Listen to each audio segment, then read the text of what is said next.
Hey, what's going on, everybody? Welcome back to the channel here at Crypto Nation. If you're new here, Tend totally free to subscribe and hit the like button for post notifications. And just want to say thanks again to my recently new subscribers. So here's another episode of Crypto Nation Reacts. We have the Altcoin Daily. The title of this video is called "The Single Biggest Reason Cryptocurrency Will Explode." So let's see what they're talking about on this this episode. burger is your content, but each view you get is worth less than a penny, so you need lots. Cryptocurrency Okay. Yeah, so let's see what they're talking about here. Don't forget to subscribe and hit the like button for post notifications. Let's get right onto it. Cryptocurrencies are not things you adopt because you trust and love government. Cryptocurrencies are not things that you adopt because everything's going great in your society.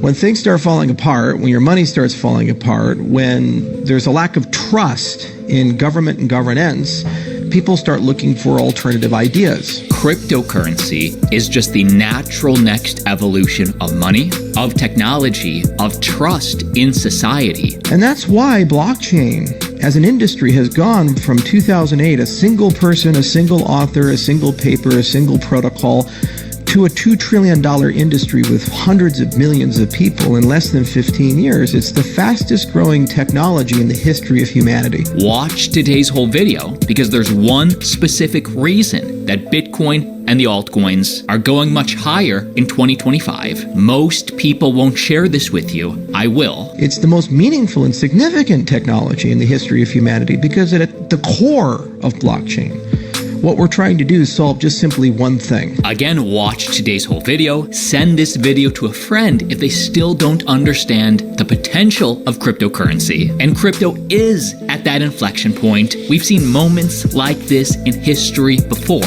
And we've seen this throughout the arc of history. So if you look at Europe during the turn of the 19th and 20th century, all these new political systems formed because they didn't really like kings and queens. So you had the rise of fascism and communism, and you had the rise of alternative governance concepts, cooperatives, communes, new types of dictatorships, new types of monarchies. When you look at the 21st century, we're in another inflection point in society globally. The consequences of globalization have created a world where those who have are doing very well. And those who do not have, they're starting to feel the pains of inflation. They're starting to feel the pains of globalization. And there's a lot of uncertainty and hopelessness that people have. There's a crisis of meaning and a crisis of value. So the purchasing power of your US dollar has never been lower. This only widening the separation of the haves and the have-nots. And it seems the people in charge, the haves, don't really even know what they're doing. Unrealized losses at US banks are 7 times higher than during the '08 financial crisis. So why is it we have more productivity than we've ever had in human history, more education than we've ever had in human history, more capacity to produce and know each other, connect to each other in human history, yet the standard of living is starting to decay, and our belief in the American dream, belief in institutions, our belief in this idea of owning your own home and being able to pay for your own family is deteriorating. It's because the systems are broken. The money's no longer sound. We don't trust each other as much as we used to. And people don't know what to believe or where to go. There's a crisis of meaning in the world. So right now, the biggest entities on Earth are actively accumulating Bitcoin. In fact, the US Bitcoin ETFs purchased over 4,000 Bitcoin on the 18th, over 7,000 Bitcoin on the 17th, etc., etc. There's only 450 Bitcoin mined each day. This will only lead to a supply shock, as there's simply just not enough Bitcoin for what's being accumulated. And just like big tech controls us now, Google and Microsoft and Facebook and Amazon and BlackRock and a dozen or so others basically control all the money, all the technology, all the media, everything you see, everything you touch. They own America. That's the reality. It's why Boeing can get away with what it does and never face any consequences. It's why Pfizer does what it does. And anybody who tries to change this, they're basically delegitimized as people. So why are we so passionate about who gets to sit in the owned chair. Why don't we ever ask the question, how do we get rid of the ownership behind that chair? Because our founding documents said that's not supposed to happen. The only way you can change that is you have to change the system.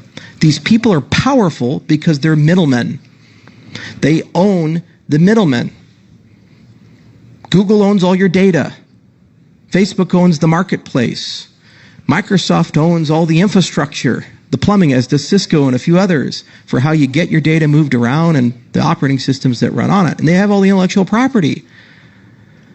And that's why they're worth trillions of dollars. That's why they have hundreds of thousands to millions of employees.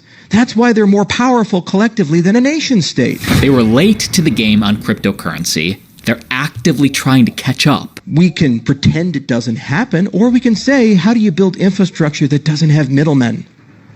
This is the economic side of the cryptocurrency industry. This is the magic of what we're doing. And it's wild just how much of a potential crisis the traditional system is in. Of course, if you're invested in cryptocurrency, that is one of the most bullish charts ever. I loved Darius Dale's interview on the David Lynn YouTube channel. I'll share with you just a clip, but you and me both know that the only way out of this, which they've been doing, the governments, the central banks, since at least 2008 crisis, print their way out of it, turn on the money printer. This is why we've gotten a sequence of populist monetary and fiscal policy since 2008. And we are likely to continue to get a sequence of that populist fiscal policy going forward. Sorry, what is a populist monetary policy? Populist monetary policy is socialist monetary policy, the policy that won't allow big banks to fail. The policy that won't allow, hedge fund managers, my clients, to actually have bad years. That's the kind of policy that we see. It's really just all a function of what we see as kind of the main driver of this, which is, we have this socialist economy that's sort of masquerading as capitalism. But the reality is when you have socialism, Democrats, they practice socialism for the poor. If you look at the government social benefits divided by household income, that's been up and to the right for the last couple of generations. If you look at the effective corporate tax rate in this country, that's been down and to the right over the past couple of generations. So both parties are combining to support the incomes of their quote unquote constituents. This is why blockchain is so powerful, because once you really understand it and you spend enough time with it, there's no way to go back into the Platonic cave. You can't, because you say, you know what, I don't want to live in a world where a small group of people I've never met, I can't get rid of, get to decide all these things, who, by the way, are doing a terrible job of running the world. Again, the Bitcoin on exchanges, all exchanges, is shrinking. The global elites are actively buying.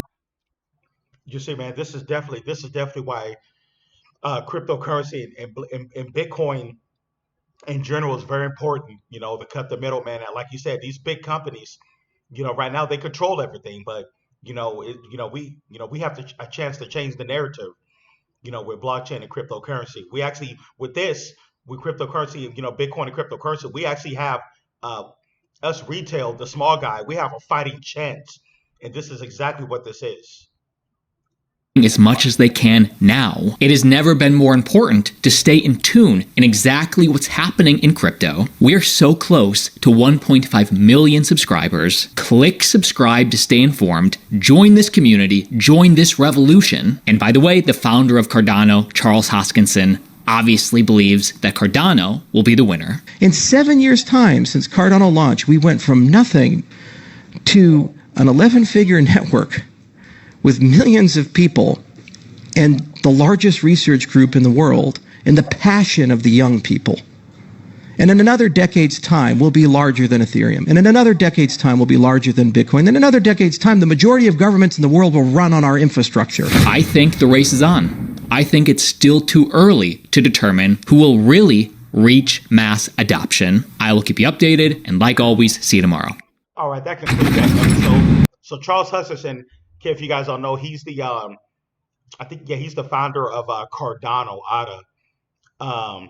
But yeah, he's speaking some real truth about what's going on in the in the world, the whole financial markets and everything.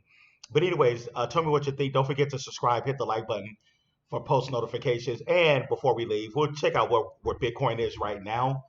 Right now we have Bitcoin at 68,625. It's actually gone up a little bit. Let's see if we can finally get up to 69K, man. Let's see what happens. Let's see if we're going to get rejected again and pull back.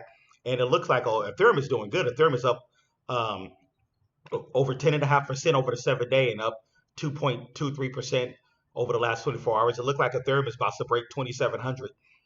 So Ethereum is actually doing pretty good as well. But anyways, like I said, let's get ready for this bull run. It's gonna be a wild ride. Hey, I'll see you guys in the next one. Peace.